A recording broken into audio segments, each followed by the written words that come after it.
అపరిశుభ్రతకు నిలయం ఆదోని మున్సిపల్ క్రీడా మైదానం.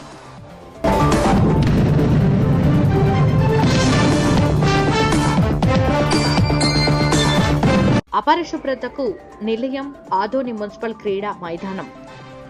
ఆదోని పట్టణంలోని పారిశుధ్యాన్ని శుభ్రపరిచే అధికారులే సాక్షాత్తు కార్యాలయం వెనుక భాగాన ఉన్న మున్సిపల్ క్రీడా మైదానంలో అపరిశుభ్రత దర్శనమిస్తోంది.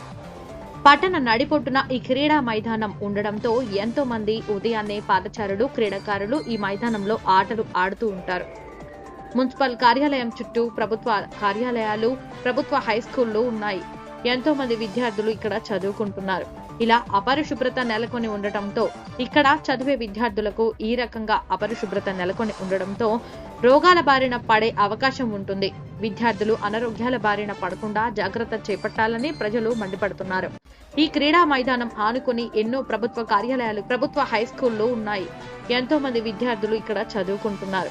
ఇప్పటికైనా అధికారులు స్పందించి ఈ క్రీడా మైదానాన్ని పూర్తి స్థాయిలో పారిశుద్ధ్యం తలెత్తకుండా అధికారులు చర్యలు తీసుకోవాలని క్రీడాకారులు, పట్టణ ప్రజలు కోరుకుంటున్నారు.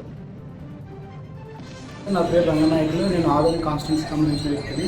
నేను డైలీ ఇక్కడ గ్రౌండ్కి వాకింగ్ చేయడానికి వస్తుంటాను. కాకపోతే ఇక్కడ ఆ ఎగ్జిబిషన్ కానీ దాని అనేసి వాళ్ళకి ఇచ్చేసి దానివల్ల డస్ట్ ఎక్కువ పడుతుంది. ఇక్కడ పిల్లలకు చాలా ఇబ్బందులు ఉన్నాయి. ఇక్కడ ఫంగస్ అవి చాలా డస్ట్ అలర్జీస్ చాలా వస్తాయి. దయచేసి మున్సిపల్ అధికారులు దీన్ని దృష్టిలో పెట్టుకొని కొంచెం త్వరగా క్లీన్ చేయాలని కోరుతున్నాను.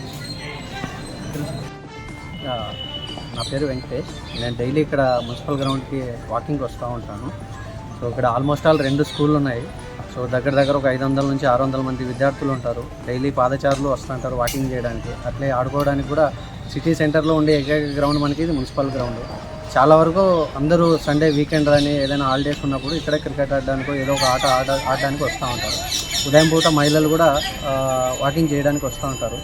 సో ఇక్కడ ఒకటి నేనేం అబ్జర్వ్ చేశానంటే ఇక్కడ మూత్ర విసర్జన బహిరంగానే చేస్తూ ఉంటారు లేడీస్ అందరూ వాకింగ్ చేసే టైంకి, ఆ టైంకి. తర్వాత రెండోది ఏంటంటే ఇక్కడ చెత్త అనేది అక్కడక్కడే పేరుకుపోయింది.